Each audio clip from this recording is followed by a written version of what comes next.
نحمده ونصلي ونسلم على رسوله النبي الكريم أما بعد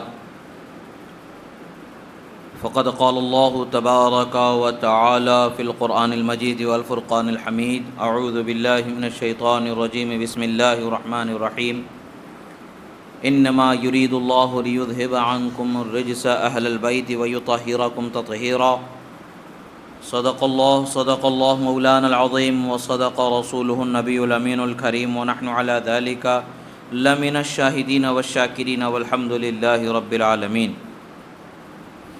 ایک مرتبہ عقیدت و محبت کے ساتھ درود شریف پڑھیں۔ اللہم صلی علی سیدنا نبینا مولانا محمد عدد ما فی علم اللہ صلاۃ دائمۃ بدوام ملک اللہ وعلی آلہ واصحابہ اجمعین۔ ایک مرتبہ اور نبی اور آل نبی پر درود شریف پڑھیں۔ اللہم صلی علی سیدنا نبینا مولانا محمد عدد ما فی علم اللہ صلاۃ دائمۃ بدوام ملک اللہ وعلی آلہ واصحابہ اجمعین۔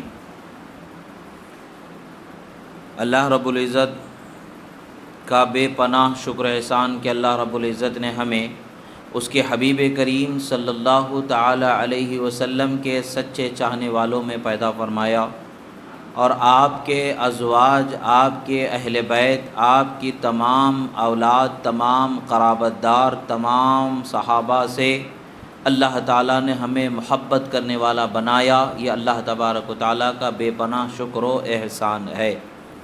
اللہ تعالیٰ کے کسی نیک بندے کی محبت ہمارے دل میں آ جانا یہ محض اللہ کے فضل و انعام سے ہی ہو سکتا ہے، اور اگر اللہ نہ چاہے تو کسی کی محبت ہمارے دل میں آ ہی نہیں سکتی ہے۔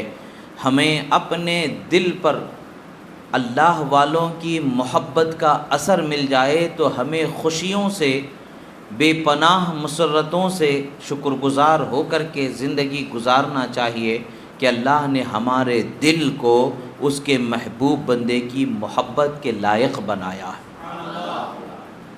اولیاء صالحین نے فرمایا ہے، بزرگوں نے فرمایا ہے کہ اگر تم اللہ کی رحمت کے حقدار بننا چاہتے ہو، اگر تم اللہ کی مہربانیوں کے حقدار بننا چاہتے ہو، اگر تم اللہ کے الطاف و کرم کے حقدار بننا چاہتے ہو، انعام اور اکرام کے حقدار بننا چاہتے ہو، تو اپنے آپ کو کسی اللہ کے ولی کے دل میں جگہ بنانے والا بنا لو۔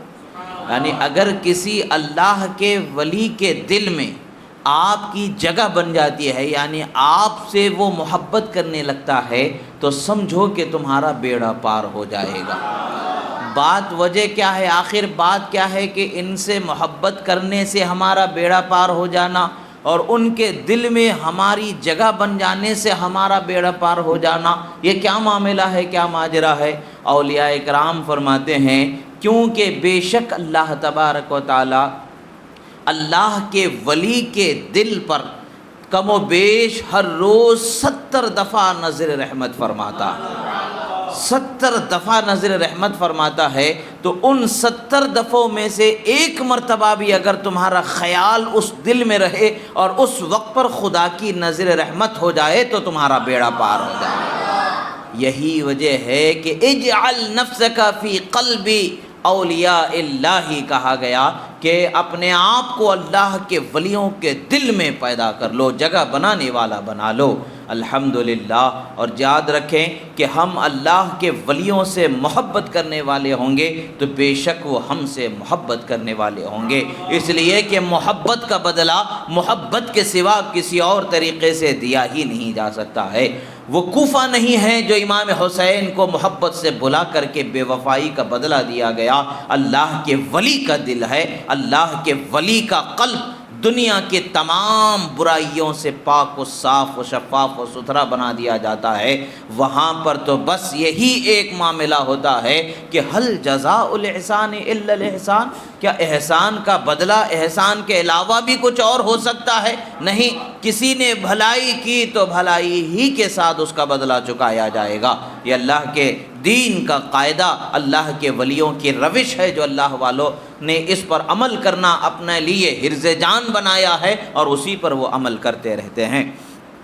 اور یاد رکھیں کہ مسلم شریف کی حدیث مبارکہ ہے اللہ کے رسول صلی اللہ تعالیٰ علیہ وسلم نے ارشاد فرمایا، حضرت ابو ہریرہ رضی اللہ تعالیٰ عنہ بیان فرماتے ہیں کہ اذا احب اللہ عبدا دعا جبرائیل علیہ السلام فیقول انی احب فلانا فاحبہ فیحبہ جبرائیل علیہ السلام، او کما قال فرماتے ہیں اللہ تعالیٰ جب کسی بندے سے محبت فرماتا ہے تو اللہ تعالیٰ حضرت جبرائیل امین کو اپنی بارگاہ خاص میں حاضری کا موقع عطا فرماتا ہے، قرب خاص میں ان پر اللہ تبارک و تعالیٰ انعام فرماتا ہے، اپنی بارگاہ خاص میں حاضری کا انعام عطا فرماتا ہے، اور پھر مجدہ جو بشارت سناتا ہے وہ کون سی بشارت سناتا ہے؟ وہ یہ کہ اے جبرائیل سنو میں فلاں بندے سے محبت کرتا ہوں۔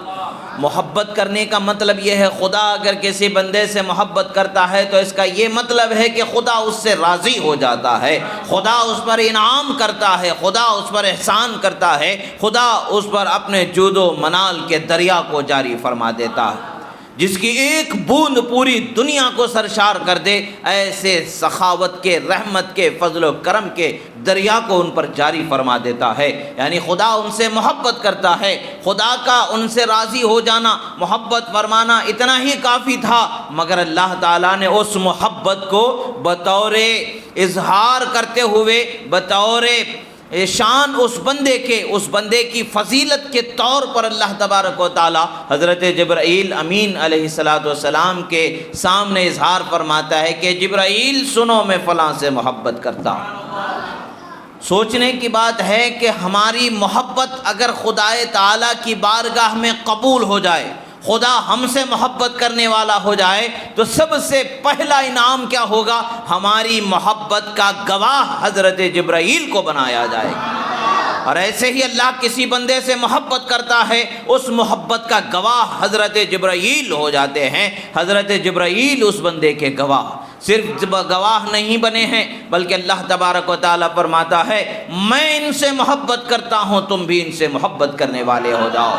اللہ کے حکم پر حضرت جبرائیل امین اس بندے سے محبت کرنے والے ہو جاتے، اور پھر اسی پر اکتفا نہیں کر لیا جاتا بلکہ تمام آسمانوں میں ندا کی جاتی ہے، اے آسمان کے رہنے والوں، تمام مخلوقات سماویہ سنو، اللہ تعالیٰ فلاں بندے سے محبت کرتا ہے، تم بھی اس بندے سے محبت کرنے والے ہو جاؤ۔ سب سے پہلے خدا نے اس بندے کو اپنی محبت سے سرفراز فرمایا، اور پھر اس کا اظہار جبرائیل امین کے سامنے فرمایا، پھر جبرائیل امین سے ان سے محبت کرنے کا حکم فرمایا، پھر اللہ تعالیٰ ملائے اعلیٰ میں، تمام آسمانوں میں اس بندے کی محبت کا ڈنکا بجا دیتا ہے، وہ اس طرح کہ ہر آسمان کی مخلوق، ہر آسمان کا بسنے والا اس سے محبت کرنے والا ہو جاتا ہے۔ یعنی انتخاب ہوتا ہے محبت کے لیے، کسی بندے کی محبت اگر ہو جاتی ہے اللہ والوں کی تو وہ اللہ کا انتخاب ہوتا ہے، اللہ ان کو منتخب فرما دیتا ہے۔ کسی کے دل میں ان کی محبت آ جائے تو یہ خدا کا انعام و احسان ہو جاتا ہے۔ مگر جھولی پھیلا کے گھومنے سے بھی یہ ملنے والی چیز نہیں ہے، مل جائے تو یہ خدا کا احسان ہے، مل جائے تو خدا کا احسان ہے، اس لیے کہ کچھ ایسے بھی ہوتے ہیں جن کو وہ احسان کا حقدار بنایا ہی نہیں جاتا ہے، جیسے حضرت آدم علیہ نبینا علیہ السلام کی محبت کو اللہ تعالیٰ نے فرشتوں کے قلوب پر اس قدر تجلی فرمایا کہ ان کے قلوب میں ان کی محبت کو اللہ تعالیٰ نے موجزن فرما دیا، وہ ادب و تعظیم بجا لانے والے ہو گئے، مگر ابلیس وہ رہا جو ان کی محبت کو قبول نہ کر سکا۔ یعنی اگر کسی اللہ کے محبوب کی، اگر کسی اللہ کے پیارے بندے کی محبت میں اگر اپنے دل میں کمی آ رہی ہے تو سمجھ لینا چاہیے کہ شیطان کا اثر ہوتا چلا جا رہا ہے، شیطان کے کسی نہ کسی بہکاوے میں ضرور بندہ رہا ہوگا۔ اپنے دل کی اصلاح کرنی چاہیے۔ رسول اللہ سے صحابہ کرام نے پوچھا یا رسول اللہ آج تو ہمیں رب تعالیٰ نے نعمتیں بخشی ہیں کہ آج ہمارا جی جب چاہتا ہے آپ کے رخ زیبا کی زیارت کر لیتے ہیں، آپ کے سراپا وجود بابرکت کی برکتوں سے ہم بابرکت ہو جاتے ہیں، رحمتیں پاتے ہیں، عظمتیں پاتے ہیں، رفعتیں پاتے ہیں، نعمتیں پاتے ہیں، خوشبوئیں پاتے ہیں، رزق پاتے ہیں، جملہ نعمتوں کو ہم آپ کے دروازے سے پا لیتے ہیں، مگر کل قیامت کے دن کیا حال ہوگا؟ آج تو زمین پر چلنا پھرنا ہمارا اور آپ کا یکساں رکھا گیا ہے، تو ہم آپ کے سامنے آ رہے ہیں، دیکھ رہے ہیں، مگر وہ تو جنت ہے جس کا وہم و گمان بھی نہیں کیا جا سکتا ہے، جس کی بلندی کا اندازہ ہی نہیں کیا جا سکتا ہے۔ اور پھر اس جنت کے مالک آپ کو رب تعالیٰ نے بنایا ہے، آپ جنت میں ایسے مقام پر ہوں گے کہ اس سے اعلیٰ، اس سے اونچا کوئی مقام ہی نہیں ہوگا۔ آپ کو اللہ تعالیٰ نے سب سے افضل و اعلیٰ بنایا ہے، تو سب سے افضل و اعلیٰ مقام عطا فرمائے گا۔ کہاں انبیاء آپ کے مقام کو، انبیاء کرام سے بلند و بالا مقام کو اللہ تعالیٰ نے آپ کو عطا فرمایا؟ کیونکہ آپ کو انبیاء کے سردار بنایا ہے۔ انبیاء کے اس مقام تک کے رسائی نہیں تو پھر ہم جیسے لوگوں کی رسائی کیسے ہوگی؟ آخر جب ہمارا جی چاہے گا جنت میں چلے تو جائیں گے، مگر آپ کی زیارت کو تڑپیں گے تو کیا حال ہوگا؟ آپ کے جلووں کے لیے تڑپیں گے تو کیا حال ہوگا؟ خوشبوؤں کے لیے بے چین ہو جائیں گے تو کیا حال ہوگا؟ کیونکہ انہوں نے محمد عربی کے پسینے کی خوشبو کا مزہ لیا ہے، انہوں نے رسول اللہ کے ہاتھ کے معجزے کے پانی کا مزہ لیا ہے، اور انہوں نے رسول اللہ کے وجود کی نورانی جلووں سے اپنے نگاہوں کو روشن کیا ہے۔ اندھیروں میں رسول اللہ کی وجود کی برکتوں سے اپنے آپ کو اس قدر بابرکت بنایا کہ اندھیروں میں اجالے بن کر کے چمکنے والے ہوئے ہیں۔ وہ عظیم ہستی نبی صلی اللہ علیہ وسلم کی ہے، ان کے نورانی جلووں سے جب وہ مشاہدہ ہونا چاہے تو کیسے ہوگا؟ رسول اللہ نے فرمایا المرء مع من احب، اے میرے صحابہ بے چین نہ ہو جانا، پریشان نہ ہو جانا، کل جنت کے مقامات میں جو دوری ہے اس دوری سے ڈرنے کی ضرورت نہیں ہے، تم میرے چاہنے والے ہو، خدا تمہیں میرے پاس فرما دے گا۔ یعنی جو بندہ جس سے محبت کرتا ہے حشر میں اسی کے ساتھ اٹھنے والا ہے، اور جنت میں اس کے ساتھ رہنے والا ہے، اس کے پاس آنے جانے میں کوئی رکاوٹ اسے ہونے والی نہیں ہے۔ اللہ تعالیٰ کی مہربانی سے محبت ملتی ہے، یہ کسی ایسے چیز نہیں کہ دیوانہ پن آ جائے، انسان کی عقل و فکر میں سمجھ آئے تو کسی گدھے پر بھی محبت آ جائے، یہ محبت نہیں ہوتی ہے، یہ ہوس یا نفسانیت یا خواہش یا ضرورت ہوتی ہے۔ محبت تو وہ ہوتی ہے انسان اپنے وجود کو فنا کر دے، اپنے آپ کو فنا کر دے، اپنے وجود جس ہستی سے ہے، یا اپنے باپ دادا ہو یا اپنے آنے والی نسلیں ہوں، ہر ایک کو اس محبت میں فنا کر دے، تبھی وہ محبت کہلائی جا سکتی ہے۔ اللہ کے رسول نے یہی فرمایا لا یؤمن احدکم حتی اکون احب الیہ من والدہ وولدہ والناس اجمعین، تم میں سے کوئی شخص محبت مومن صحیح معنوں میں ہو ہی نہیں سکتا جب تک کہ اس کے ماں باپ جان مال آل اولاد سب سے زیادہ مجھ سے محبت کرنے والا نہ ہو جائے۔ یہ اللہ کے رسول صلی اللہ علیہ وسلم کی محبت بھی مل جانا قسمت کی بات ہے۔ ابو جہل بھی تھا، عتبہ بھی تھا، شیبہ بھی تھا، مگر کیا انہیں محبت میسر آئی؟ انہیں محبت میسر نہ آئی، انہیں محبت میسر نہ آئی۔ محبت نے اگر کسی کے دل میں اپنے جلووں کو بکھیرا تو وہ قلب حضرت خدیجہ کا قلب تھا، وہ قلب حضرت مولا علی کا قلب تھا، وہ قلب حضرت صدیق اکبر کا قلب تھا، وہ قلب حضرت فاروق اعظم کا قلب تھا، وہ قلب حضرت ذوالنورین کا قلب تھا، وہ قلب حضرت سعد ابن ابی وقاص کا تھا، وہ قلب حضرت عبد الرحمن ابن عوف کا تھا، وہ قلب تمام صحابہ و اہل بیت کا تھا جس کو رسول اللہ کی محبت کے لیے خدا نے منتخب فرما لیا۔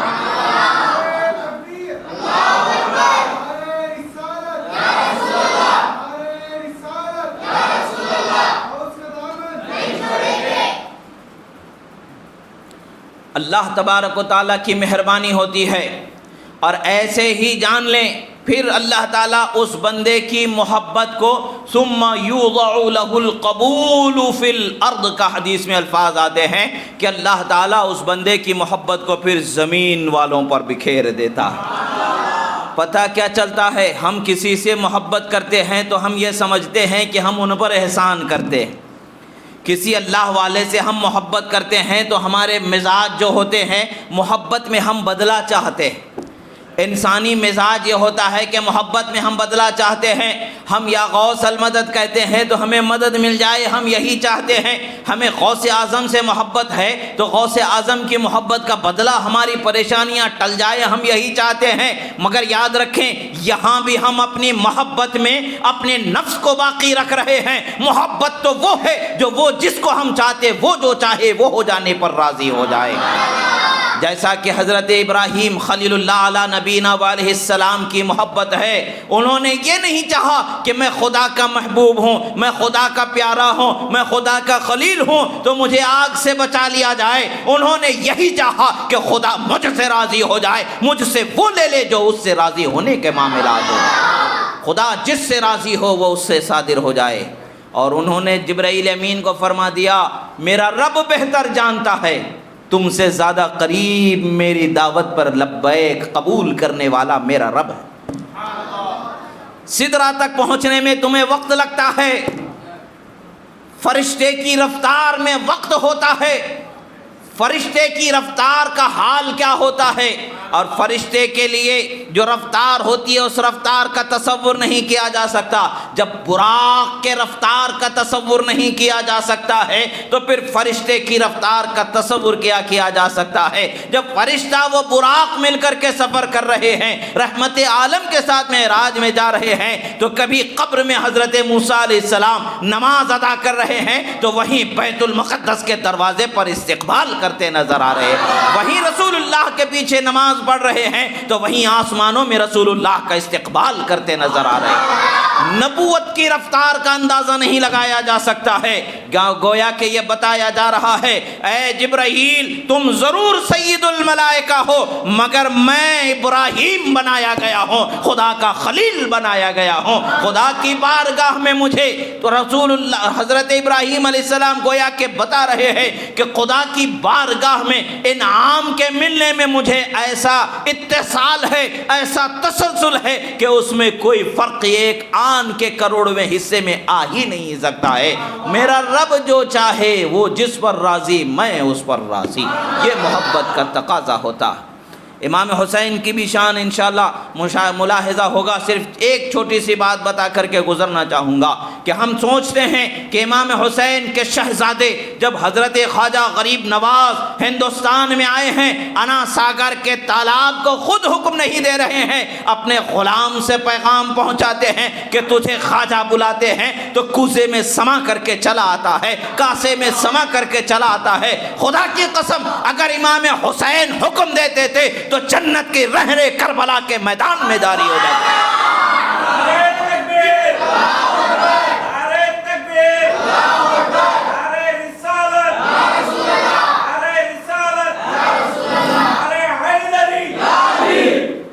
رسول اللہ کے نواسے ہیں جن کے لیے جنت سے جبرائیل پھل لے کر کے آیا کرتے تھے، جن کے لیے جنت سے کرتے لباس اترا کرتے تھے، پھل جنت سے اترا کرتے تھے. پانی کا کربلا کے میدان میں جاری نہ ہونا، جاری ہو جانا کون سا بڑا مسئلہ ہے؟ مگر محبت انہوں نے الحب فی اللہ کا مظہر اپنے آپ کو بتا کر کے، اپنے آپ کو بنا کر کے بتایا. اور ان اللہ مع الصابرین، اللہ صبر کرنے والوں کے ساتھ ہے. تو یہ کون ہے؟ سیدہ شباب اہل الجنہ، جنتی نوجوانوں کے سردار ہیں. تو جنت صابرین کا ٹھکانہ ہے، جنت صبر کرنے والوں کا ٹھکانہ ہے. اور جنتی نوجوانوں کے جب یہ سردار ہیں تو صبر کرنے والوں کے بھی سردار ہوں گے. صبر کی سرداری کیسی ہوتی ہے؟ شہید کربلا نے کربلا میں اپنے آپ کو قربان کر کے بتا دیا. حضرت امام حسین شہید کربلا رضی اللہ تعالیٰ عنہ کی شان تو خیر بہت بلند و بالا ہے. جب ان کے شہزادے پانی کو حکم جاری کرتے ہیں تو پانی دوڑا دوڑا چلا آتا ہے. کربلا میں کیسے نہیں جاری ہوا ہوگا؟ کیوں نہیں کرامت ہو سکتی؟ ضرور ہو سکتی ہے.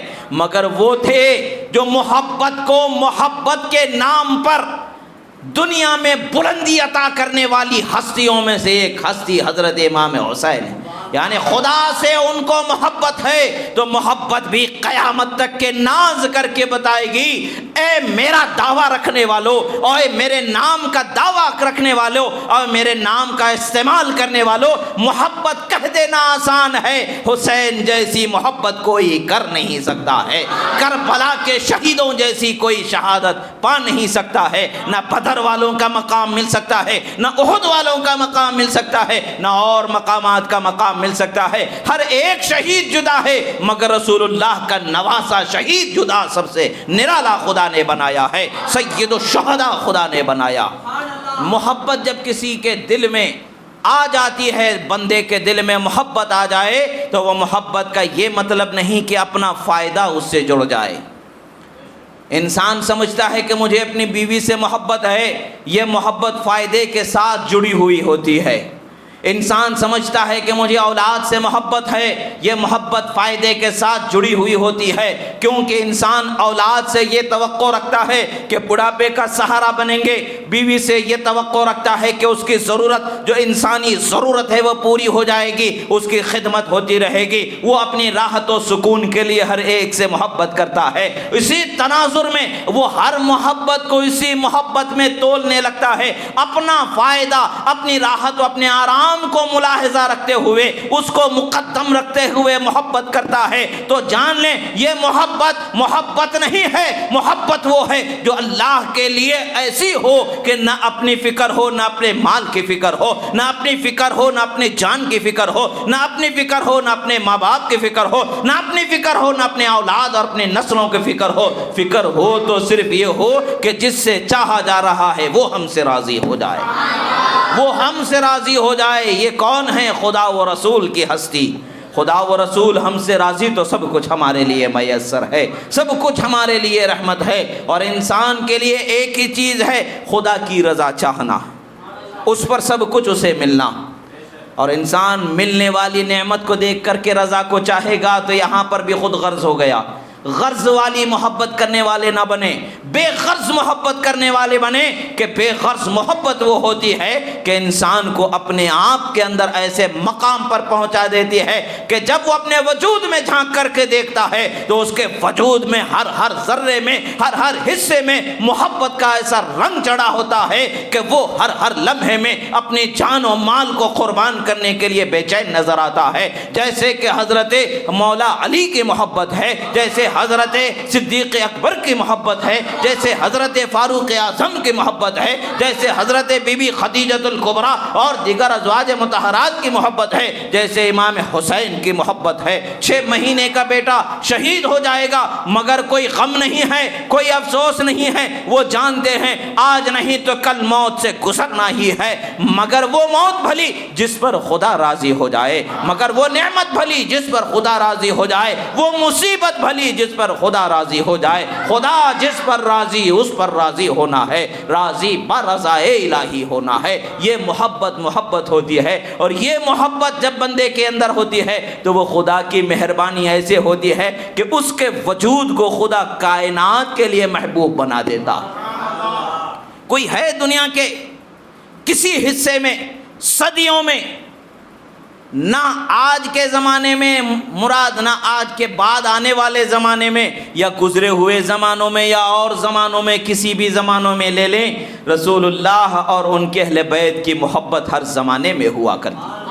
ہر زمانے میں ان کی محبت کو اللہ تعالیٰ نے بلند و بالا رکھا، گویا کہ یہ بتایا جا رہا ہے میرے محبوب کا ذکر جب سے ہے، میرے محبوب کی شان جب سے ہے، میرے محبوب کے اہل بیت کی محبت بھی اسی وقت سے جاری ہے۔ آج کی نئی چیز نہیں ہے کہ ہم اہل بیت سے محبت کرتے ہیں، یا وہ فلاں جماعت ہے، فلاں فرقہ ہے، فلاں شخص ہے، فلاں فرد ہے وہ محبت کرتا ہے۔ نہیں، یہ وہ محبت ہے جو خدا نے ازل سے ایمان والوں کے دلوں میں عطا فرما دی ہے۔ جس طرح سے رسول اللہ کی محبت ہے ویسے ہی ان کے اہل بیت کی محبت کو جاری فرمایا گیا۔ یہ خدا کا انتخاب ہے، انسانی کوششوں سے ملنے والی چیز نہیں ہے، یا کسی اور چیز کے بدلے میں، دولت کے بدلے میں، زمین و حکومت کے بدلے میں ملنے والی نہیں ہے، یہ محض خدا کا انعام ہوتا ہے۔ عزیزان محترم، آج ہمیں سمجھنا چاہیے اگر ہمارے دل میں کسی اللہ والے کی محبت ہے تو یہ محبت خدا کا انتخاب ہے، اور وہ محبت کے لائق اگر ہمارے دل کو اللہ نے بنا لیا ہے تو ہمیں شکر گزار ہو کر کے زندگی گزارنا ہے کہ خدا کا شکر ہے کہ خدا نے اس کے محبوب کی محبت ہمیں عطا فرما دی۔ اللہ تبارک و تعالیٰ نے اپنے حبیب صلی اللہ تعالیٰ علیہ وسلم کے اہل بیت کا ذکر فرمایا۔ موضوع کی طرف ہم آتے ہیں کہ جو جو آیت مبارکہ کو ہم نے تلاوت کیا، وہ آیت مبارکہ کیا ہے؟ وہ آیت مبارکہ میں اللہ تبارک و تعالیٰ فرماتا ہے انما یرید اللہ، جزئی نیست کہ اللہ یہی چاہتا ہے، اس کے سوا کچھ نہیں چاہتا، بے شک یہی چاہتا ہے۔ یہ ساری معنی اس میں شامل، اللہ تعالیٰ یہی چاہتا ہے، اس کے سوا کچھ نہیں۔ انما یرید اللہ لیذھب عنکم الرجس اہل البیت ویطہرکم تطہیرا۔ اے میرے نبی کے گھر والوں سنو، اللہ تعالیٰ تمہارے سے یہی چاہتا ہے کہ تمہیں خوب خوب پاک صاف ستھرا بنا دیا جائے۔ بے شک اس آیت مبارکہ میں سرکار کی ازواج مطہرات تمام شامل ہیں، اور ان کے شامل ہونے کے ساتھ ساتھ بالخصوص جو ہستیاں شامل ہیں، وہ ہستیاں کون ہیں؟ وہ حضرت علی، حضرت خاتون جنت، حضرت امام حسن و امام حسین اس میں شامل ہیں۔ حدیث مبارکہ میں آتا ہے وعن عائشہ رضی اللہ تعالی عنہ قالت خرج النبی صلی اللہ علیہ وسلم غداة وعلیہ مرط مرحل من شعر اسود فجاء الحسن بن علی فأدخله ثم جاء الحسين فدخل معه ثم جاءت فاطمة فأدخلها ثم جاء علي فأدخله ثم قال إنما يريد الله ليذهب عنكم الرجس أهل البيت ويطهركم تطهيرا۔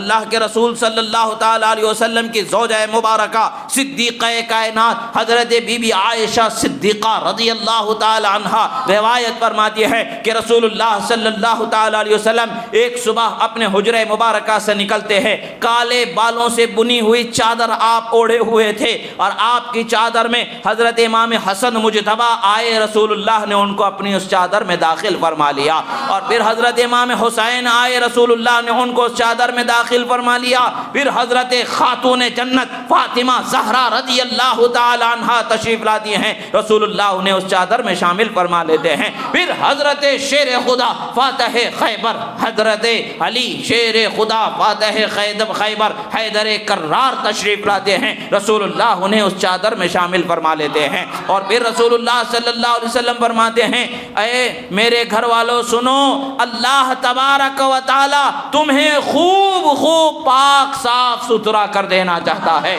اور ایک روایت میں آتا ہے اللہ کے رسول صلی اللہ تعالی علیہ وسلم ارشاد فرماتے ہیں اللہم ہؤلاء اہل بیتی فطہرہم تطہیرا۔ اللہ کے رسول صلی اللہ علیہ وسلم فرماتے ہیں اے اللہ یہ میری اہل بیت ہیں، ان کو خوب خوب پاک صاف و ستھرا فرما دے۔ یہ کس کے لیے ہے؟ بالخصوص دعا حضرت مولا علی کے لیے دعا فرمائے، حضرت خاتون جنت کے لیے دعا فرمایا، حضرت امام حسن مجتبیٰ کے لیے دعا فرمایا، حضرت امام حسین شہید کربلا کے لیے دعا فرمایا۔ حضرت خاتون جنت رسول اللہ صلی اللہ تعالیٰ علیہ وسلم کے وصال کے 6 مہینے میں آپ وصال فرما گئیں، آپ کے بعد حضرت مولا علی رہے، وہ بھی شہادت پائے، امام حسن وہ بھی شہادت پائے، امام حسین وہ بھی شہادت پائے۔ یعنی شہادت تو یہ اہل بیت کی خاندانی چیز ہے جو ان کے خاندان میں شروع سے جاری ہو رہی ہے اور قیامت تک کے جاری ہوتے ہی رہے گی، اور یہ الحمدللہ خدا کی نعمت ہے جو انہیں عظمتوں سے سرفراز فرمانے کا دروازہ بنایا گیا ہے۔ الحمدللہ شہادت پا جانا یہ ہمارے لیے باعث امتنان و فخر کی بات ہے، مگر یاد رکھیں ہم صرف شہادت پر شکر گزار نہیں ہیں بلکہ اللہ کے رسول رسول کی محبت پر بھی شکر گزار ہیں، اللہ کے رسول صلی اللہ تعالیٰ علیہ وسلم کی اہل بیت ہونے کی حیثیت سے شکر گزار ہیں، اور ان کی محبت جو اللہ تعالیٰ نے فرض فرما دی مومنوں پر اس حیثیت سے بھی شکر گزار ہیں۔ بات تو یہ ہے کہ ان کے ساتھ ہمارا سلوک کیا ہونا چاہیے، ہمارا کیا حق بنتا ہے کہ ہمارا سلوک ان کے ساتھ ہو، اس کو سمجھنے کی تھی۔ مگر افسوس کہ دنیا کے حکومت کرنے والا، دنیا کی طلب کرنے والا، شراب کے نشے میں حلال و حرام کا فرق مٹا دینے والا یزید اس کی کیا عظمت سمجھ سکتا ہے؟ عظمت دین کی وہ سمجھ سکتے ہیں جن کے گھر جبرائیل وہی لے کر کے آیا کرتے تھے، عظمت دین کی وہ سمجھ سکتے ہیں جو رسول اللہ کی گود میں سویا کرتے تھے، عظمت دین کی وہ سمجھ سکتے ہیں جن کی ایک دعا سے ہزاروں جہنمیوں کو جہنم سے آزادی کا مژدہ سنا دیا جاتا ہے۔ اللہ کے رسول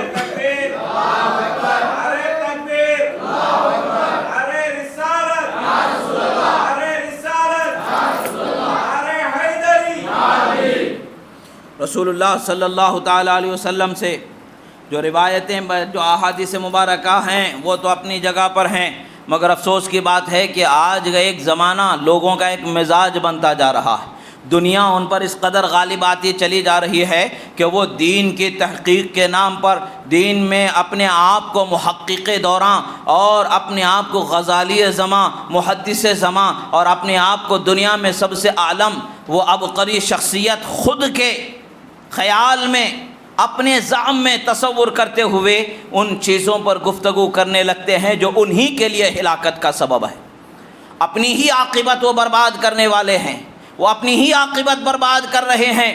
ہمارا اس سے کوئی تعلق نہیں ہے۔ جو اللہ کے رسول صلی اللہ علیہ وسلم کے اہل بیت کی شان اور ان کی اہل بیت کی شان و قدر و منزلت کو نہیں ماننے والا ہے، ہمارا اس سے کوئی تعلق نہیں ہے۔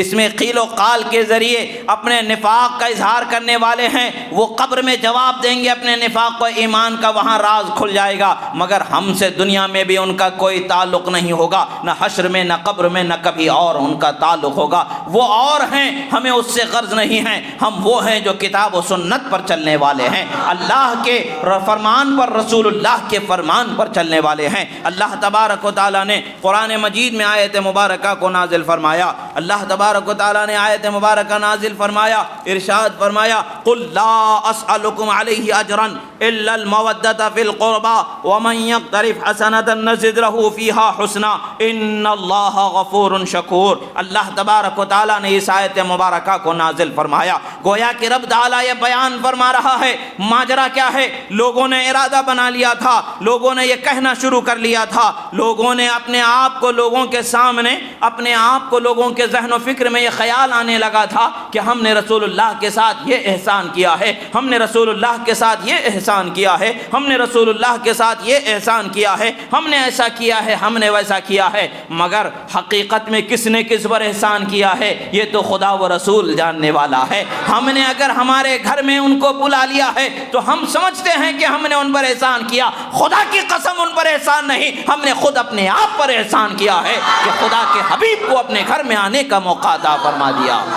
رسول اللہ صلی اللہ تعالیٰ علیہ وسلم کی بارگاہ میں حضرت ایک روایت بیان کی جاتی ہے کہ انصار صحابہ رضوان اللہ علیہم اجمعین، اور یاد رکھیں انصار جو صحابہ ہیں ان صحابہ کو کہا جاتا ہے جو مدینے کے رہنے والے ہیں اور رسول اللہ کی بے پناہ مدد کرنے والے ہیں، رسول اللہ سے بے پناہ محبت کرنے والے ہیں، اپنی جانوں سے زیادہ رسول اللہ کو انہوں نے چاہا، اپنی اولادوں سے زیادہ انہوں نے رسول اللہ کو چاہا، اپنے رشتہ داروں سے زیادہ انہوں نے رسول اللہ کو چاہا، اور صرف رسول اللہ کو نہیں، رسول اللہ کے اہل بیت کو بھی ویسے ہی انہوں نے چاہا ہے، ان کے آل و اولاد سے بھی ویسے ہی محبت رکھی ہے۔ یہی وجہ ہے کہ رسول اللہ صلی اللہ علیہ وسلم نے فرمایا جس طرح سے رسول اللہ نے اپنے اہل بیت سے محبت نہ کرنے والے، ان کے ساتھ برا سلوک کرنے والے کے لیے وعید سنائی ہے، ویسے ہی انصار کے ساتھ محبت نہ کرنے والے کے لیے بھی رسول اللہ نے فرمایا۔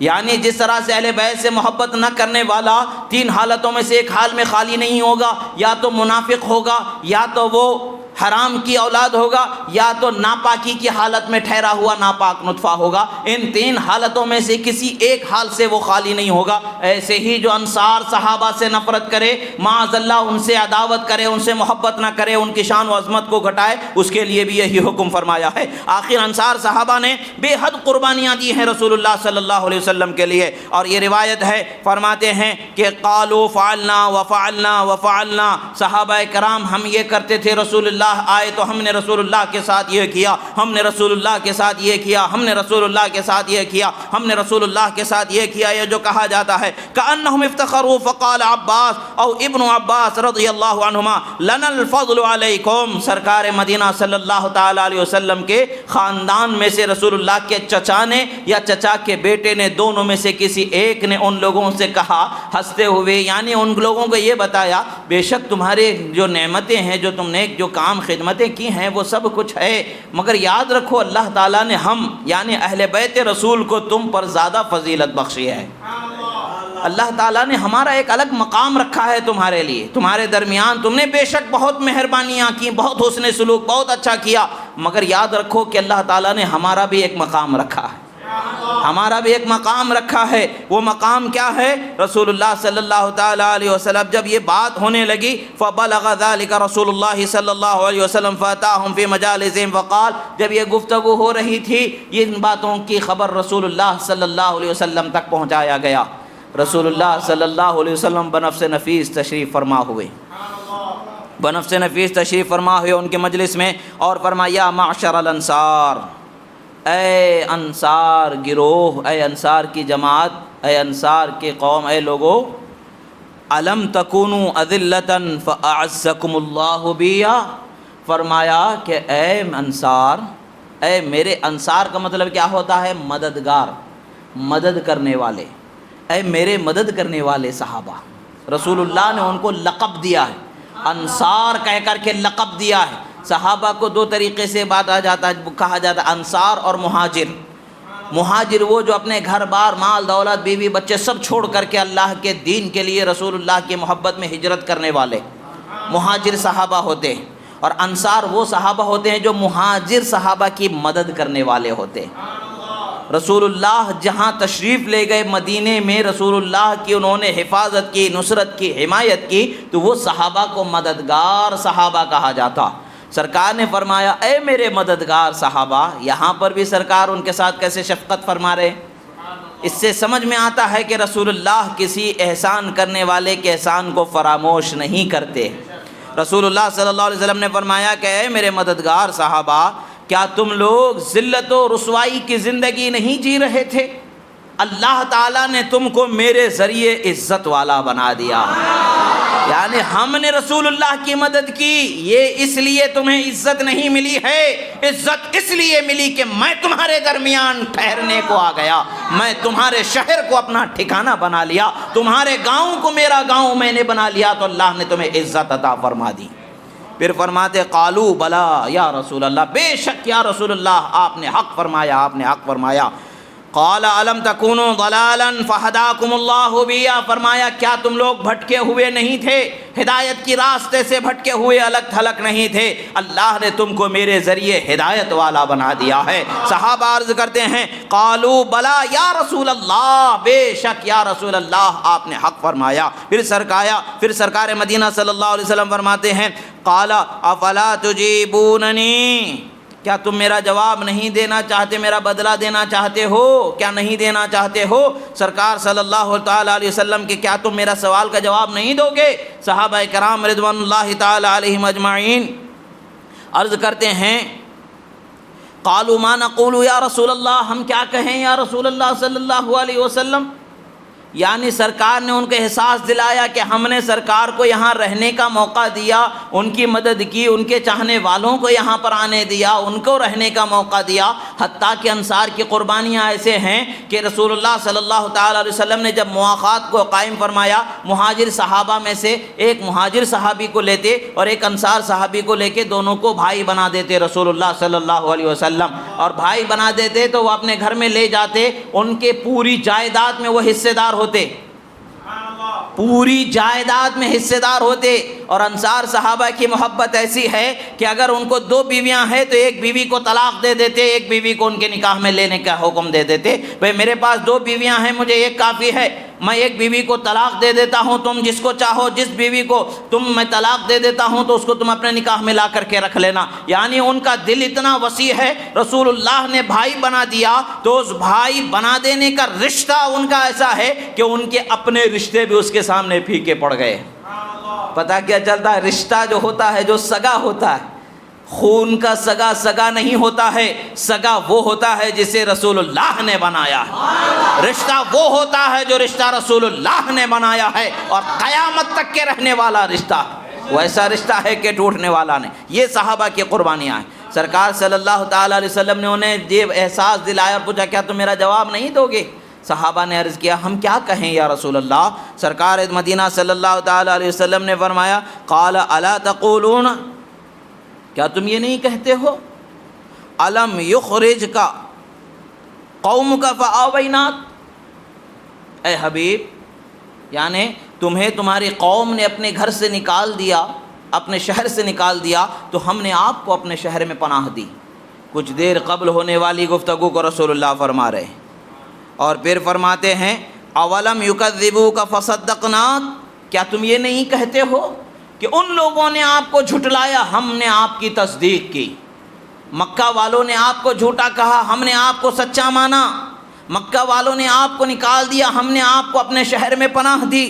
اور پھر فرماتے ہیں اولم یخذلوک فنصرناک، ان لوگوں نے آپ کے ساتھ دھوکہ کیا ہم نے آپ کے ساتھ مدد کا معاملہ بنایا، ہم نے آپ کی مدد کی. جب رسول اللہ صلی اللہ تعالیٰ علیہ وسلم نے یہ فرمایا تو صحابہ بے چین ہو گئے.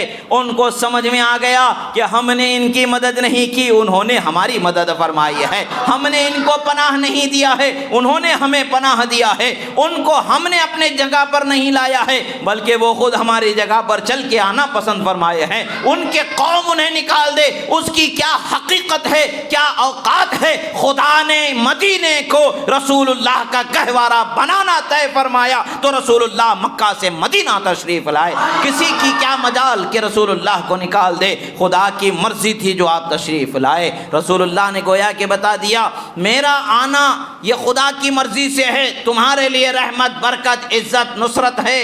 تم سے مجھ کو فائدہ نہیں، مجھ سے تم کو فائدہ ہے. جب صحابہ کرام کو یہ بات سمجھ میں آ گئی رسول اللہ ان کی وہ بولیوں کو یاد دلاتے رہے اور اپنی شان و عظمت کو بیان فرماتے رہے. آخر کار صحابہ نے کہا فما زال یقول حتی جثوا علی الرکب وقالوا اموالنا وما فی ایدینا للہ ولرسولہ. فرمایا یا وہ صحابہ کرام گھٹنوں کے بل بیٹھ گئے، گھٹنوں کے بل بیٹھ گئے اور رسول اللہ سے عرض کرنے لگے یا رسول اللہ ہماری جانیں اللہ اور اس کے رسول کے لیے ہیں، ہمارے مال اللہ اور اس کے رسول کے لیے ہیں، ہماری اولاد سب اللہ اور اس کے رسول کے لیے ہیں، جو کچھ ہمارے پاس ہے وہ سب کچھ اللہ اور اس کے رسول کے لیے ہے. اس وقت پر آیت مبارکہ نازل ہوئی. یعنی یہ مطلب نہیں کہ تمہارا مال لا کر کے رسول اللہ کے گھر میں رکھ دو، تمہارے گھروں سے سونا لا کر کے رسول اللہ کے گھر میں رکھ دو. ارے تم کیا سونا دے سکتے ہو جب جنگ خندق کا موقع ہے، 3 پتھر رسول اللہ اپنے پیٹ پر باندھے ہوئے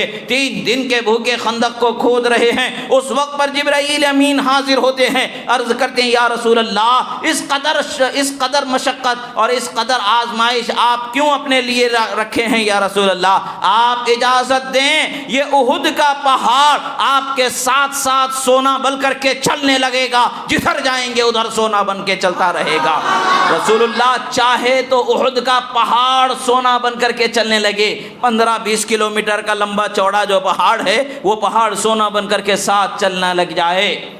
آج پہاڑ سے کنکر نکال رہے ہیں تو پہاڑ ختم ہو رہا ہے، جو سلیب میں ڈالنے کے لیے پتھر کو نکالا جا رہا ہے تو کیا پہاڑ ختم ہو رہے ہیں؟ پہاڑ نہیں ختم ہو رہے ہیں، سالوں سے نکالا جا رہا ہے، دیکھ رہے ہیں ختم نہیں ہو رہے ہیں. اطراف کے پہاڑوں کو ہم دیکھ رہے ہیں، وہ جو پہاڑ ہے وہیں ہے. 15-20 کلومیٹر لمبا چوڑا پہاڑ رسول اللہ صلی اللہ تعالیٰ علیہ وسلم کی جو زندگی مبارکہ رشد و ہدایت کے لیے اور نزول وحی کے ایام میں گزری، وہ 23 سالہ زندگی تھی. اس کے لیے تو 15-20 کلومیٹر کا پہاڑ پوری دنیا کو مالدار بنانے کے لیے کافی تھا.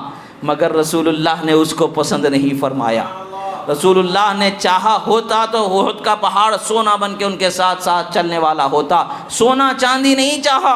جب یہ صحابہ پریشان ہو کر کے کہنے لگے ہمارا مال آپ کے لیے ہے، ہماری جانیں آپ کے لیے ہے، سب کچھ ہمارا آپ کے لیے ہے، تو اللہ پاک نے آیت مبارکہ کو نازل فرمایا۔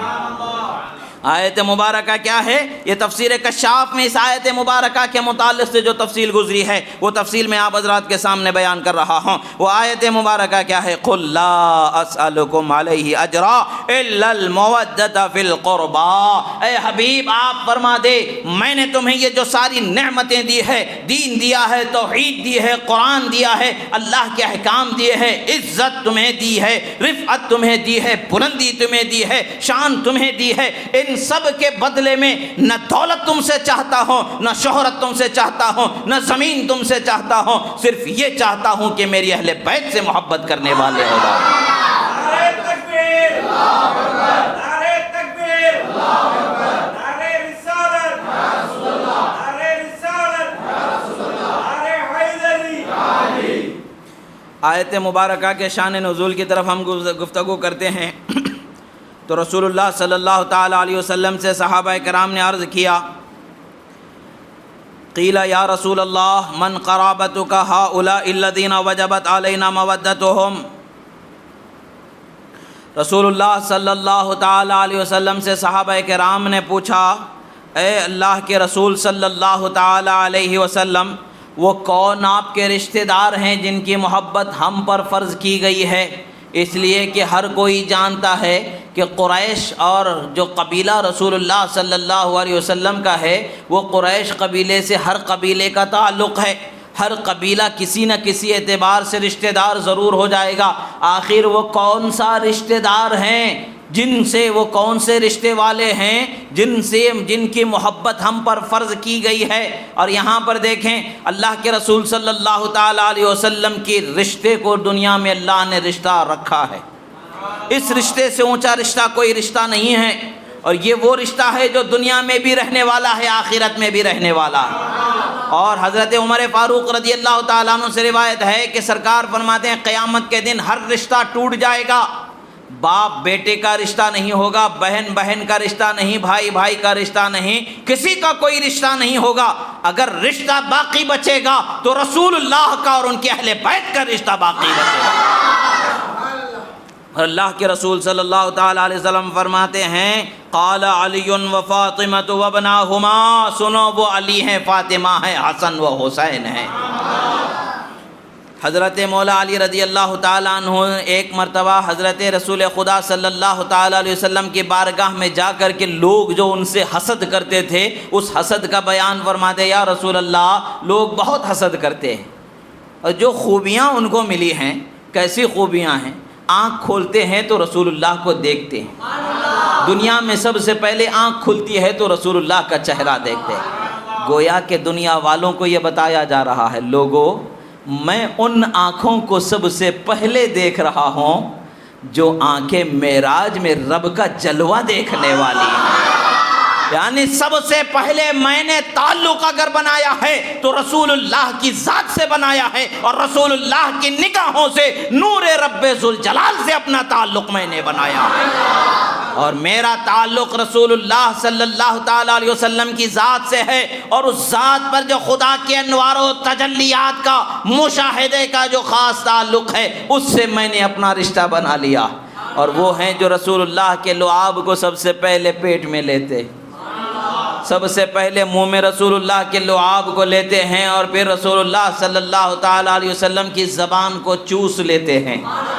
یہ شان انہیں مل رہی ہے، یہ کیسی شان ہے جو اللہ تعالیٰ نے انہیں بخشا ہے، اور کعبۃ اللہ کے اندر پیدا ہو رہے ہیں۔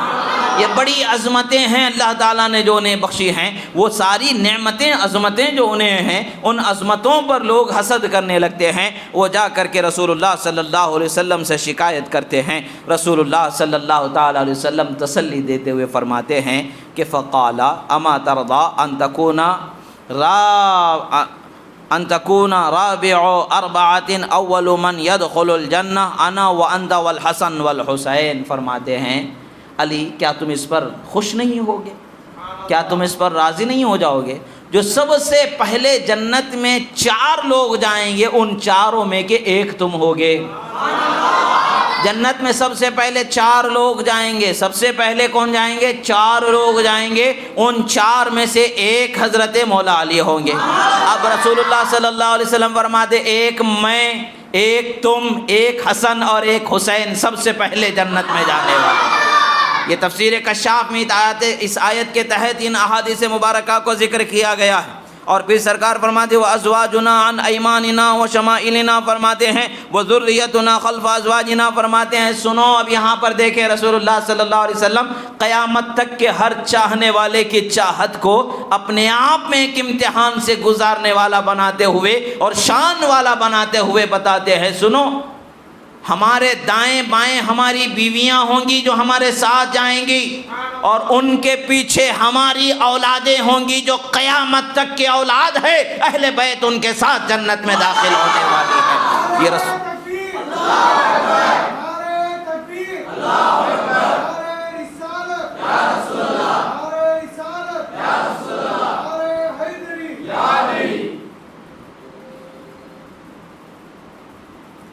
اللہ کے رسول صلی اللہ تعالی علیہ وسلم ارشاد فرماتے ہیں جنت اس پر حرام ہو جاتی ہے، جنت اس پر حرام ہو جاتی ہے علی من ظلم اہل بیتی و آذانی فی عطرتی فرماتے ہیں سنو جو میری اہل بیت، میری ذریت، میری اولاد میں سے کسی پر اگر کسی نے ظلم کیا تو جنت اس پر حرام ہو جاتی ہے، اور ان پر ظلم کر کے انہیں تکلیف پہنچا کر کے انہیں دل آزاری کر کے ان کا دل دکھا کر کے جو میری دل آزاری کا سبب بنا تو اس پر جنت حرام ہو جاتی ہے۔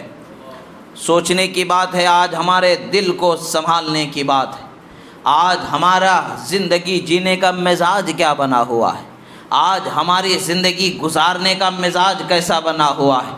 ہم اپنے رشتہ داروں کی دل آزاری کا خیال کرتے ہیں مگر رسول اللہ کے خاندان کے افراد کی دل آزاری کا خیال نہیں کرتے ہیں۔ ہم اپنی دل آزاری کا احساس رکھتے ہیں مگر رسول اللہ کے گھر والوں کی دل آزاری کا خیال نہیں رکھتے ہیں، احساس نہیں رکھتے ہیں۔ کیا خاک زندگی کا فائدہ ملنے والا ہے؟ زندگی کا فائدہ تو تب ملنے والا ہے جب خدا و رسول راضی ہو جائیں، اور خدا و رسول راضی ہونے پر جنت ملنے والی ہے۔ اور خدا و رسول کی رضا کہاں پر ہے؟ رسول اللہ صلی اللہ علیہ وسلم فرماتے ہیں جو میرے اہل بیت کے ساتھ محبت کرے گا میں اس سے راضی ہو جاتا ہوں۔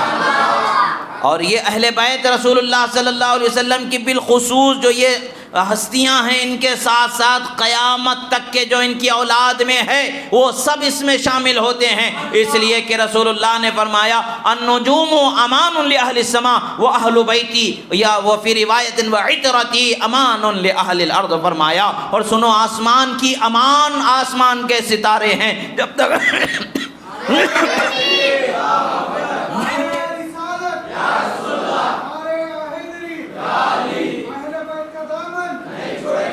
آسمان کا امان وہ ستارے ہیں، آسمان کی سلامتی وہ ستارے ہیں۔ آسمان میں چمکنے والے ستارے چلے جائیں گے، آسمان والے ہلاک ہو جائیں گے۔ اور سنو زمین کے امان، زمین کے لیے امان اور امانت کا سبب اگر ہیں تو میری اہل بیت ہیں، وہ جب تک رہیں گے زمین سلامت رہے گی۔ پتہ چلتا ہے کہ قیامت اس وقت پر قائم ہوگی جب روئے زمین پر کوئی ایک بھی رسول اللہ کے خاندان کا باقی نہیں بچے گا۔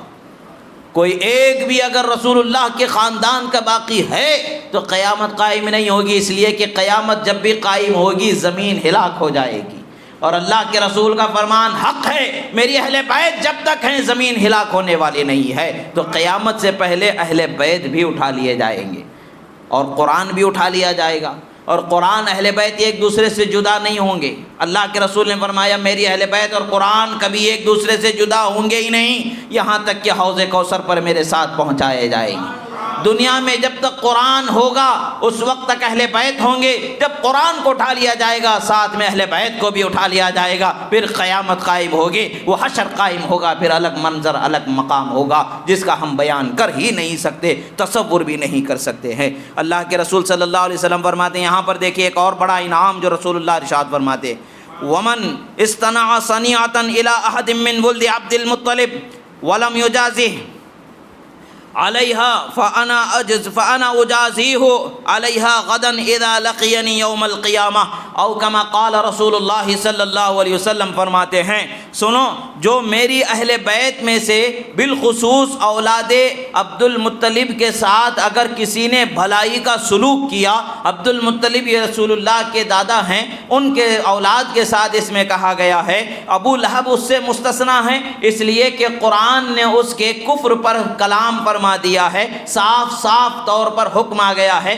وہ اس سے جدا ہے۔ اللہ کے رسول صلی اللہ تعالی علیہ وسلم یہاں پر اپنے خاندان کا ذکر کرتے ہوئے بتا رہے ہیں جو میرے خاندان والوں سے جس کسی کے ساتھ بھی اگر کسی شخص نے ایک مرتبہ بھی احسان کیا ہے اور اس احسان کا بدلہ میرے خاندان کا کوئی فرد اسے نہیں چکا سکا، نہ دے سکا، تو پریشان ہونے کی ضرورت نہیں ہے۔ قیامت میں مجھ سے جب ملاقات ہوگی میں اس کا بدلہ عطا فرما دوں گا، اس کا بدلہ چکا دوں گا۔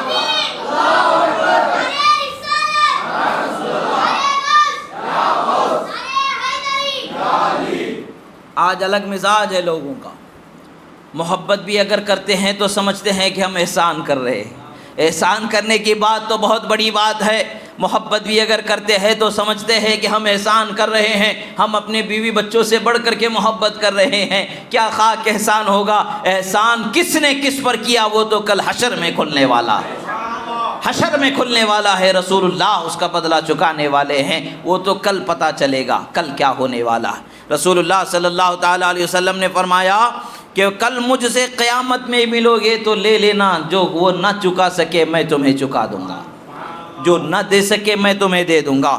اسی طریقے سے رسول اللہ صلی اللہ تعالیٰ علیہ وسلم سے ایک اور دوسری روایت ہے، اب یہاں پر سنیں کس طریقے سے اہل بیت کی محبت کو بیان کیا جا رہا ہے۔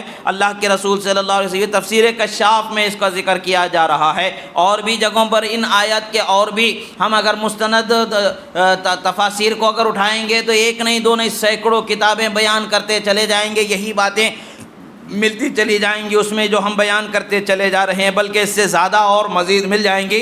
اگر ہر ایک تفسیر کی کتاب سے بیان کرنے بیٹھیں تو نہ ایک دن کافی ہے نہ ایک رات کافی ہے، مہینے گزر جائیں گے، مگر اہل بیت کی شان کو بیان کرتے کرتے دن ختم ہو جائیں گے، ہم تھک جائیں گے، مگر ان کی شان بیان نہیں ہو پائے گی، اس لیے کہ خدا نے جسے بلند کیا اس بلندی کو کوئی بیان نہیں کر سکتا سوائے خدا اور اس کے رسول کے۔ ہم تو وہی بول رہے ہیں جو رسول اللہ کا اور خدا کا فرمان ہے، اپنا تو کچھ نہیں، جو کچھ ان کا ہے، شان جس نے دی ہے اس دینے والے کے بیان کو ہم سنا رہے ہیں، اور شان والے نبی کے بیان کو ہم سنا رہے ہیں، بس اس کے سوا کچھ نہیں۔ اللہ کے رسول صلی اللہ تعالی علیہ وسلم فرماتے الا ومن مات الا من مات علی حب آل محمد مات شہیدن، فرماتے ہیں کہ سنو جو رسول اللہ کے آل کی محبت میں مر گیا وہ شہید بنا دیا جاتا ہے۔ شہید وہ ہوتا ہے جس کو اللہ تعالیٰ نے قرآن مجید میں ارشاد فرمایا وَلَا تَقُولُوا لِمَنْ يُقْتَلُوا فِي سَبِيلِ اللَّهِ أَمْوَاتٌ بل احیاء ولکن لا تشعرون، اے لوگو جو اللہ کی راہ میں مر جاتے ہیں، جو شہید ہوتے ہیں، انہیں مردہ نہ کہو، وہ زندہ ہوتے ہیں، اور ان کی زندگی کا تصور تم نہیں کر سکتے ہو، اگرچہ وہ شہید اعلیٰ درجے کا ہے مگر اس طرح کا ثواب اسے عطا فرما دیا جائے گا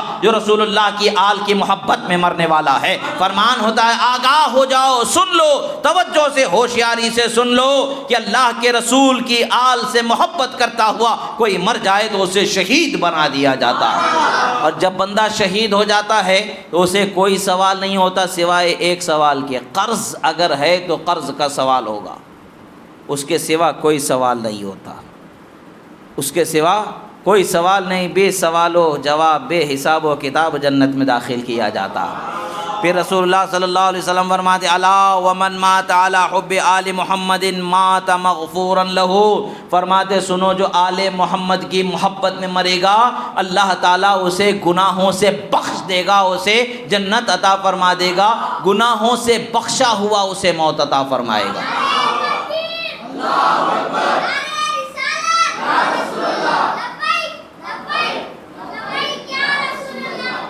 اللہ کے رسول صلی اللہ تعالیٰ علیہ وسلم نے ارشاد فرمایا دوسری حدیث میں، الا ومن مات علی حب آل محمد مات تائبا، جو اللہ کے رسول کی آل کی محبت میں، ان کے خاندان کی محبت میں اگر کوئی مر جاتا ہے تو اللہ تعالیٰ اسے توبہ پر مرنے والا بنا دیتا۔ کیا مل رہی ہے؟ محبت پر مرنا ہے، شہید کا ثواب مل رہا ہے، گناہوں کی بخشش مل رہی ہے، اور گناہ گار بھی ہے تو مرنے سے پہلے توبہ نصیب ہو رہی ہے۔ توبہ کرنے والے ہزاروں ہیں مگر توبہ قبول ہونا بھی بڑی بات ہے۔ اللہ تعالیٰ اس بندے کو شہید بنا رہا ہے، گناہ گار ہے تو گناہوں کی بخشش عطا فرما رہا ہے، توبہ کر رہا ہے تو توبہ کو قبول فرما رہا ہے۔ یہ کیوں ہو رہا ہے؟ کس لیے ہو رہا ہے؟ صرف اہل بیت کی محبت کرنے کا بدلہ عطا فرمایا جا رہا ہے۔ اور پھر آگے فرماتے ہیں، الا ومن مات علی حب آل محمد مات مؤمنا مستکمل الایمان، الا ومن مات علی حب آل محمد بشرہ ملک الموت بالجنہ ثم منکر ونکیر، الا ومن مات علی حب آل محمد یصف الی الجنة کما تصف العروس الی بیت زوجہا۔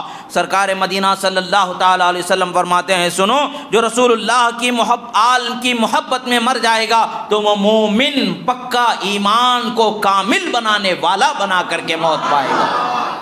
ایک شہید، اس کے بعد گناہوں کی بخشش، اس کے بعد توبہ قبول، اور اس سے ایمان جو کامل الایمان ہے، مومن کا اعلیٰ درجہ جو ہے، کامل جو مومن جسے کہا جاتا ہے، مومن کامل جسے کہا جاتا ہے، مومن کامل بنا کر کے دنیا سے اٹھایا جائے گا۔ پھر اس کے آگے فرماتے ہیں، جب وہ مر جائے گا تو اس کی روح نکالنے جو فرشتہ آتا ہے، ملک الموت آتے ہیں تو وہ فرشتے حضرت اسرائیل علیہ السلام جنت کی بشارت عطا فرماتے ہیں، اے آل نبی کے محبت کرنے والے خوش ہو جا، خدا تجھے جنت عطا فرمانے والا ہے۔ اور پھر منکر نکیر جو سوال کرنے والے ہیں، جو زمین کو چیرتے ہوئے آئیں گے، زلزلہ بن جائے گا، حیران و پریشان ہوں گے، ان کے صورتوں کو دیکھ کر کے خوف سے دہل جائیں گے، لرز جائیں۔ دنیا میں اگر کسی کے سامنے آ جائے تو مر جائے، اب قبر میں تو مر چکا ہے، موت بھی نہیں اس کے بعد اب اس کے لیے، مگر موت سے بھیانک خوف اس کو ہوگا۔ وہ جب آئیں گے تو وہ جو آل نبی کی محبت میں مرنے والا ہے اسے بشارت دیں گے، اے اللہ کے رسول کی آل سے محبت کرنے والے، اے رسول اللہ کے خاندان سے محبت کرنے والے، مبارک ہو تجھے، خدا تجھے جنت عطا فرمانے والا ہے۔ اور پھر فرماتے ہیں، دوسری حدیث میں ہے، سرکار فرماتے ہیں، جو رسول اللہ کی آل کی محبت میں، رسول اللہ کے خاندان کی محبت میں مر جائے گا تو جیسے دلہن کو دولہے کے گھر میں ناز و نخرے کے ساتھ اس کے بڑے تز کو احتشام کے ساتھ لے جایا جاتا ہے، ایسے ہی جنت میں فرشتے شان و شوکت کے ساتھ لے جائیں گے۔ اور پھر فرماتے ہیں کہ رسول اللہ نے فرمایا کہ جو اللہ کے رسول کی محبت میں، ان کی آل کی محبت میں مر جاتا ہے تو اس کی قبر میں 2 دروازے کھولے جاتے ہیں جنت کے۔ سب کی قبر میں ایک دروازہ، جو مومن ہوتا ہے، جو وہ مر جاتا ہے، جو عام مومن ہوتا ہے مر جاتا ہے تو اس کی قبر میں جنت کا ایک دروازہ کھل جاتا ہے، مگر جو آل نبی سے محبت کر کے مرتا ہے اس کی قبر میں 2 جنت کے دروازوں کو کھولا جاتا ہے۔ اس لیے کہ ایک ایمان لانا ہے، اور جس پر ایمان لایا اس نبی کے گھر والوں سے محبت کرنے والا ہے تو 2 جنت کے دروازے کھول دیے جاتے ہیں۔ اور پھر فرماتے ہیں کہ جو آل نبی کی محبت میں مر جاتا ہے، اب ہماری قبر پر ہمارے گھر والے جو گزر جاتے ہیں، ایک مرتبہ مہینے میں، دن میں، سال میں ہم چلے جاتے ہیں تو بڑی خوشی ہو جاتی ہے ہم کو۔ روز روز نہیں جا پاتے ہیں، اللہ کے ولی کی مزار پر روز روز نہیں جا پاتے ہیں، مگر سنیں، اللہ تبارک و تعالیٰ روز روز قبر کی زیارت کرنے والا کسے بناتا ہے؟ روز روز قبر پر آنے والا کسے بناتا ہے؟ اللہ کے رسول فرماتے جو آل نبی سے محبت کر کے مر جاتا ہے، جو رسول اللہ کے خاندان کی محبت میں جو مر جاتا ہے، اس کی قبر کو فرشتوں کی زیارت گاہ بنا دیا جاتا ہے۔ فرشتے روز زیارت کرنے اس کی قبر کو آتے ہیں جو رسول اللہ کی خاندان کی محبت میں دنیا سے جاتا ہے۔ اور پھر اللہ کے رسول فرماتے ہیں، سنو، جو آل نبی، آل رسول کی محبت میں مر جاتا ہے وہ اہل سنت و جماعت پر مرنے والا ہوتا ہے، راہ مستقیم پر مرنے والا ہوتا ہے۔ اور پھر یہاں پر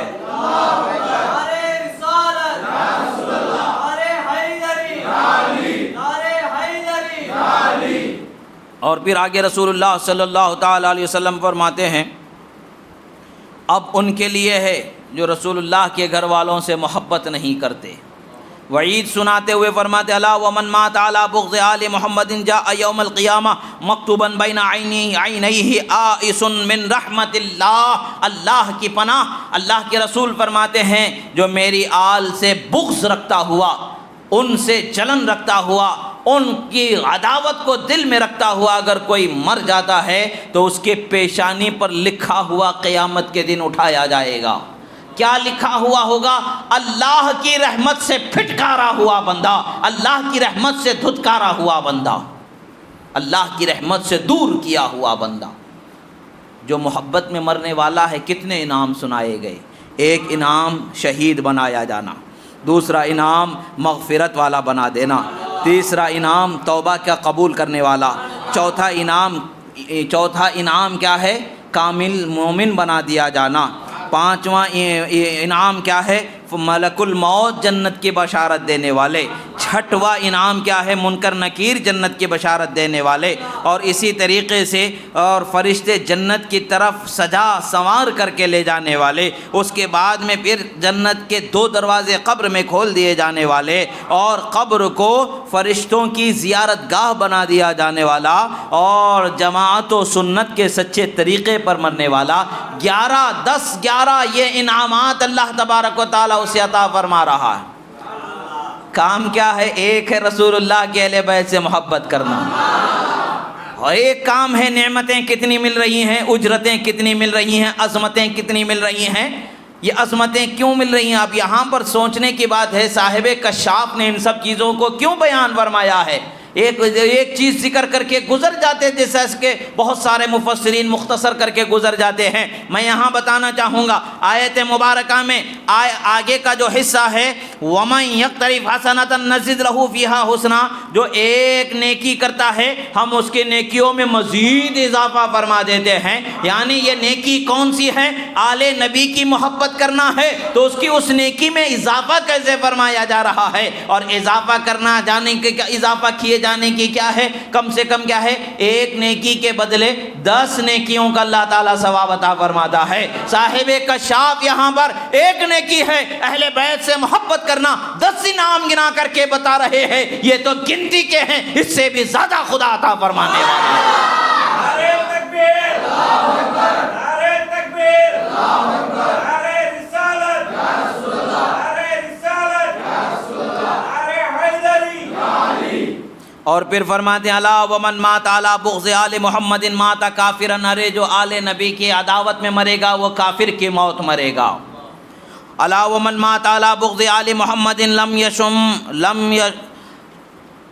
لم یشم رائحۃ الجنہ وقیل لم یکن۔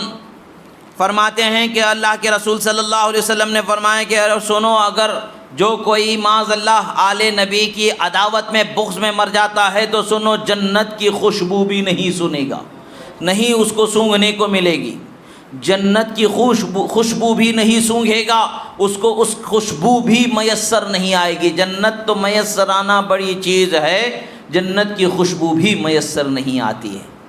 یہی تو وہ راز ہے جو صحابہ اپنے بچوں کو کاندھے پر سوار کر کے حضرت علی کو دکھا کر کے بتاتے، بیٹا ان کے بارے میں تمہارے دل میں کیا خیال آ رہا ہے؟ وہ کہتے ابا جان سب سے زیادہ مجھے ان کی محبت دل میں آ رہی ہے، تو کلیجے سے لگا کے خوش ہو جاتے، گویا کہ یہ بتا رہے ہیں تو میرا ہی بیٹا ہے، پاک نطفہ ہے، حلال ہے، مومن ہے، خوش ہو کر کے اپنے ساتھ لے کر کے چلے جاتے۔ آج ہمیں وہی چیز سوچنے کی ضرورت ہے۔ اگر ہماری اولاد کے دل میں اگر اہل بیت کی محبت ہے تو ہمیں خوش ہونا چاہیے کہ وہ حلال کی اولاد میسر آ گئی ہے۔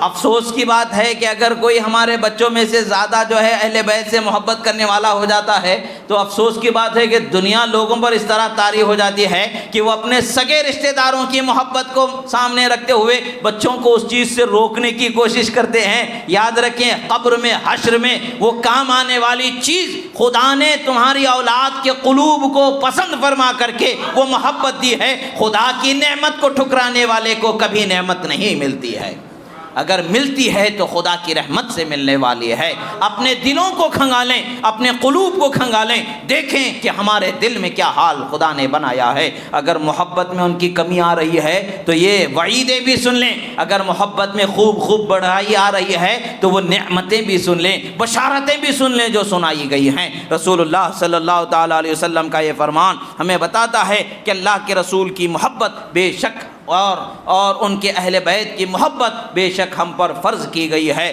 روایت میں آیا کہ یہ آیت مبارکہ میں جو نیکیوں کو بڑھانے کے متعلق سے بات کی گئی ہے وہ کیا بات ہے، وہ کون سی نیکی ہے جو بڑھائی جانے والی ہے؟ وہ نیکی محبت آل نبی ہے، نبی کے گھر والوں کی محبت ہے جو بڑھائی جانے والی ہے۔ بڑھ رہی ہے تو سمجھنا ہے کہ نعمتیں مل رہی ہیں، جنت کا راستہ آسان ہو رہا ہے۔ اگر گھٹ رہی ہیں تو سمجھنا چاہیے کہ شیطان کا پنجہ ہم پر آ رہا ہے، مگر جو شیطان کے پنجے میں آ جاتا ہے وہ بھٹک جاتا ہے، مگر جو خدا کے محبوبوں کے پنجوں کے سائے تلے میں آ جاتا ہے، جو غوث کے پنجے کا سہارا جسے مل جاتا ہے تو وہ تو شیر کو بھی خطرے میں نہیں لاتا ہے۔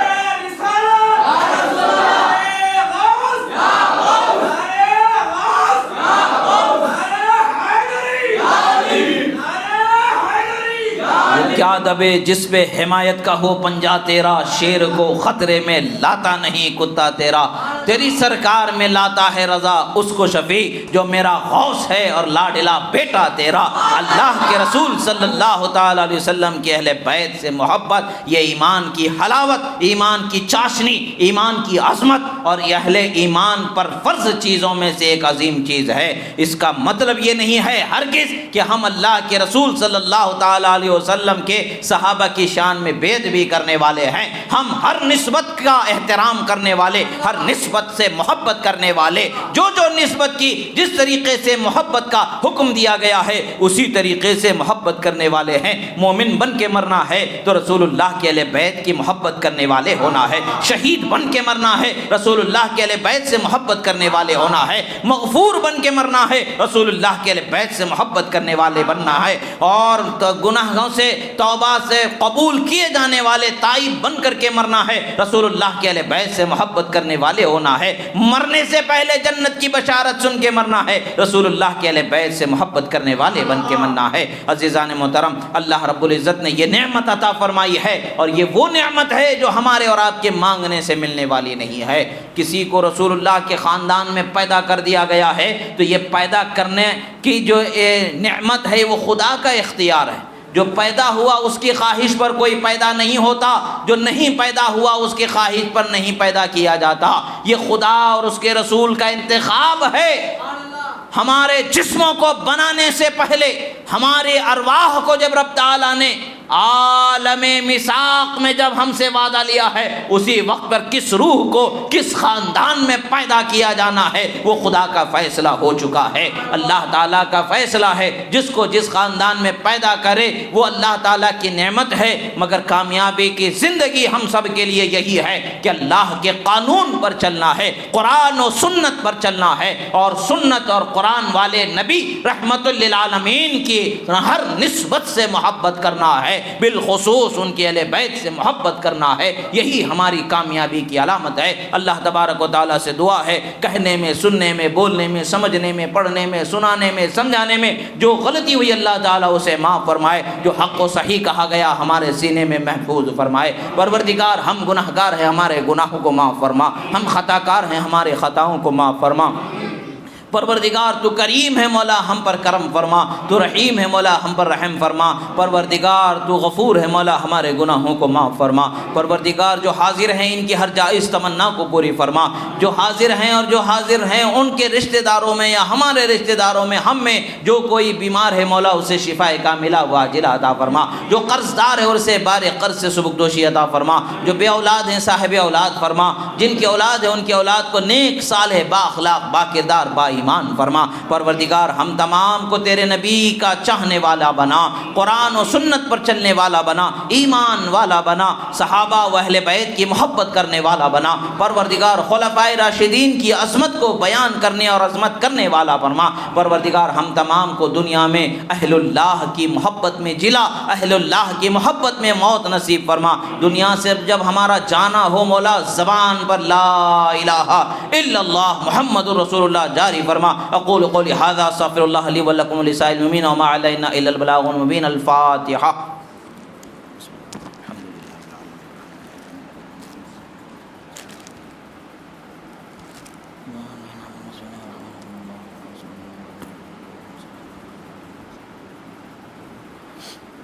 بسم اللہ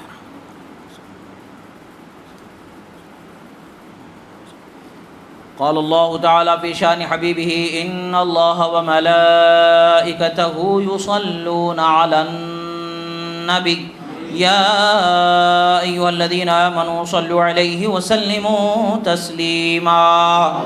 اللهم صل على سيدنا نبينا مولانا محمد عدد ما في علم الله صلاة دائمة بدوام ملك الله وعلى آله وأصحابه أجمعين سبحان ربك رب العزة عما يصفون وسلام على المرسلين والحمد لله رب العالمين۔